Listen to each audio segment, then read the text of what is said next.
खुलुमबाय बे समाव दङ बडोलेण्ड इंखं टेलिभिजननि स्टुडिअ आं खोमथागोरा गयारी। दिनैनि गाहाय रादाबफोराव दङ। गुवाहाटीआव मिरु नखर मन्त्री अमित शाहनि नैथि सान। मानासआव अबर सुरक्षा कमिटिनि बिसायख'थियारि मेल। अनिल ब्रह्मआ चालबारि बियाबाव अल्टारनेटिभ पार्टी अफ बडोलेण्डनि बिजाथि जागोन। एपिबिआ बिटिसि बिसायख'थिनि थाखाय सा 17 बिजाथिनि फारिलाइ फोसावबाय। हाग्रामानि दाबि बिटिसिआव बिपिएफआ हारसिङैनो सोरखार दागोन। बङाइगाव एनटिपिसिआ क'क्राझार जिल्ला बेंगिरिनो गंथाम लाइफ सापर्ट एम्बुलेन्स होदों। दानिया फैदिनि आबुं रादाबाव।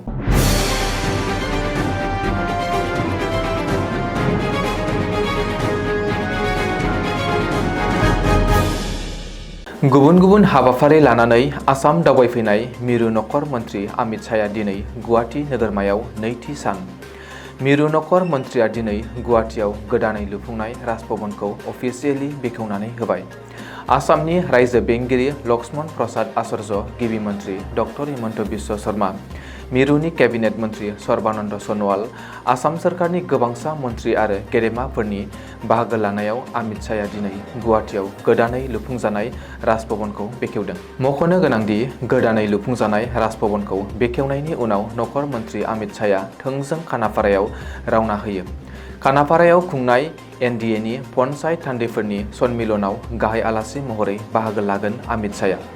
बेखौबो मख'नो नांगोनदि आसाम पन्चायत बिसायख'थियाव सायख'जानाय एबा देरहानो हानाय एनडिएनि थान्दैफोरनि मोनसे सन्मिलन एबा लोगो हमलायनाय मेल हांख्रायदों खानापारानि गेलेग्रा फोथाराव।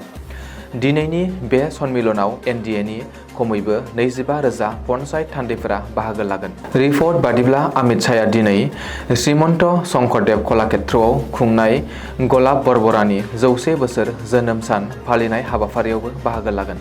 बेनि उनाव दिनै मोनाबिलियावनो नखर मन्त्री अमित शाहआ दिल्ली फारसे रावना होलांगोन। गंसे जर'खा बिरखंजों गुवाहाटीनिफ्राय दिल्लीयाव थांगोन अमित शाहआ। बाक्सा जिल्लानि चालबारि महकुमानि सिङाव थानाय हायुङारि मानास हाग्रामानि बासबारि रेन्जनि सिङाव थानाय मयूरी लजआव दिनै अबर सुरक्षा कमिटिनि मोनसे बिसायख'थि मेल खुंनाय जादों। अबर दैदेनगिरि शाहजाहान आली आहमेदनि आफाद दैदेननायाव खुंजानाय मेलाव बिटिसि बिसायख'थिनि जुजिनाय आदबनि सोमोन्दै फिन सावरायनाय जागोन। मेलाव अबर सुरक्षा कमिटि आसामनि गाहाय नेहाथारि माधव राजबंसीआ बाहागो लानानै खौरांगिरिनि मोगा-मोगियाव बुंदोंदि फैबाय थानाय बिटिसि बिसायख'थियाव अबर सुरक्षा कमिटिया मोन 12 बियाबाव बिजाथि होगोन। बिटिसिनि सुख्लाय सेरफां, गरेस्वर, बागानपारा, कख्लाबारि, दिहिरा, चालबारि, मथनगुरि, थुरिबारि, श्रीरामपुर, गुमा, फाखिराग्राम आरो बावखुंग्रि काउन्सिल बियाबाव बिजाथि होगोन। दासिमाव बिजाथि सायख'जानाय हाबाफारिया जोब्बाय। अबर सुरक्षा कमिटिया फैगौ 31 आगस्टआव बिजाथिनि फारिलाइ फोसावगोन। अबर सुरक्षा कमिटिया बिटिसि बिसायख'थियाव अबर सुरक्षा कमिटिया जाफुंसारनो हागोन ना होननानै खौरांगिरिया सोंनाय सोंलुनि फिननायाव बियो बुंदोंदि जाफुङैखौ 2014-15 मायथाइयावबो जों सानाखैमोन। 2020 मायथाइयावबो जों बिसायख'थि गेलेदोंमोन। अब्लाबो जों सानाखैमोनदि फिथाइया जोंनिया मा जागोन। जोंनि थांखि आरो नोजोरा मोनसेयानोदि जों जोंनि नाजानायखौ फोथांनानै लाखिनांगोन। जोंनि नाजानायनि थामोनथाखौ जों रैखा खालामनानै लाखिनो नांगोन। जोंनि अबर सुरक्षा कमिटि आसामनि गोहोनि फिरफिलाखौ बिटिसि ओनसोलाव बिरहोनानै लाखिनांगोन। बेनो जोंनि थांखि आरो नोजोर। बे गोहोनि हेफाजाबजोंनो बिटिसि ओनसोलावदि अबर मुंनि गोहोआ खना खनला जेरावबो दं बेखौ जों फोरमान खालामनानै होनो नाजानांगोन। बिटिसि बिसायख'थिनि सान फोसावनाय लोगो लोगो गुबुन राजखान्थि दोलोफोरनि गेजेराव बांसिनै नांथाबनायखौ नुनो मोन्दों। बेबादिनो बाक्सा जिल्लानि 21 नं चालबारि बियाबनि अल्टारनेटिभ पार्टी अफ बडोलेण्डनि बिजाथि मुं फारिलाइयाव अनिल ब्रह्मनि मुं नुजाथिनायाव मोनसे गोजोननाय थासारि दोलोनि मावथि सोद्रोमाफोरा बरायदों आर'नाइ फालि होनानै। अल्टारनेटिभ पार्टी अफ बडोलेण्डनि बिजाथि मोननानै अनिल ब्रह्मआ खौरांगिरिनि गेजेरजों बुंदोंदि मैया जोंनि एपिबिनि सा 17 बिजाथिनि मुं फोसावजानायाव आंबो सासे बिजाथि। मोजां मोनदों आरो आसा खालामदों रायजोनि अननायजों जों सा 19 बिजाथिया देरहागोन देग्लायनि बिसायख'थियाव। जों देरहानायनि उनाव बिटिआर सरकार दानायाव जों किं मेकार जानो हागोन होननानै आं रोखायै बुंनो हायो होननानै फोरमायदों। देरहानायनि उनाव बिटिआरआव बर', मुसलमान, असमिया बायदि गुबुन गुबुन हारि हारिसानि गेजेराव गोजोन खालामनानै लाखिनायानो जोंनि गुबै थांखि जागोन।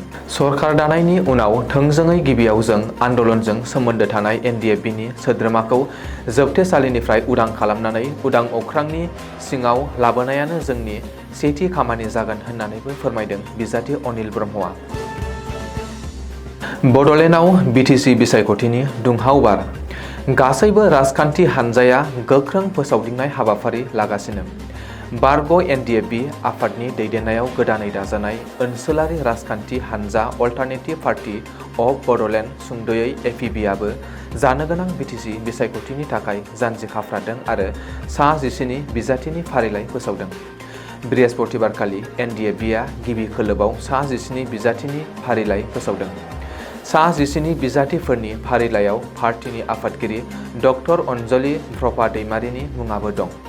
अनजलि दैमारिया हरिसिंगा बिटिसि बियाबनिफ्राय गिबि खेबनि थाखाय बिटिसि बिसायख'थियाव बाहागो लागोन। एपिबिआ गिबि खोलोबआव फोसावनाय सा 19 बिजाथिफोरा फारियै परबरजरा बियाबाव जगदीश बसुमतारी, श्रीरामपुर बियाबाव अलसेन कुमार किस्कु, कसुगाव बियाबाव प्रदीप कुमार ब्रह्म, दतमा बियाबाव सिला बसुमतारी, बावखुंग्रि बियाबाव उदांस्रि नार्जारी, चिरां दुवार बियाबाव नायस्रां औवारी, निसिमा बियाबाव जिरेन बसुमतारी, सालबारि बियाबाव अनिल ब्रह्म, मुसलपुर बियाबाव बिरन दैमारी, बागानपारा बियाबाव ध्रुबजित बसुमतारी, नाग्रिजुलि बियाबाव रवीन्द्र ब्रह्म, गयबारि बियाबाव प्रदीप राभा, सुख्लाय सेरफां बियाबाव नैबेन्द्र बर', गरेश्वर बियाबाव कुशल बर', हरिसिंगा बियाबाव डक्टर अनजलि प्रभा दैमारी, धोनस्री बियाबाव हुनुक दैमारी आरो भैरबकन्द बियाबाव बि दैमारीखौ एपिबिआ बिजाथि महरै फोसावबाय। मख'नो गोनांदि बिटिसि बिसायख'थिया फैगौ 22 सेप्तेम्बरखालि जागोन आरो 26 सेप्तेम्बरखालि भट सानगोन।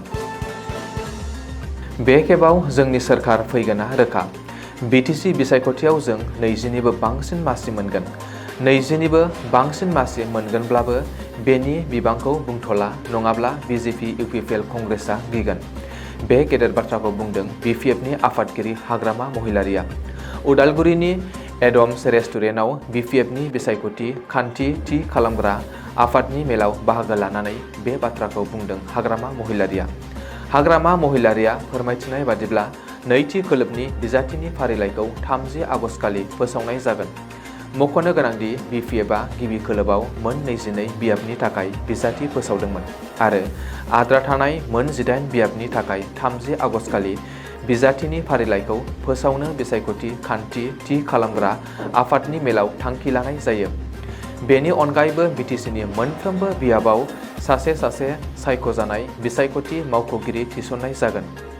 बिजाथिफोरनि नमिनेशन गथायनायनि उनाव आरो नंगुबै बिजाथिफोरनि फारिलाइ फोसावनायनि उनाव बै मावख'गिरिफोरा गावसोरनि खामानिखौ सांग्राङै जागायगोन।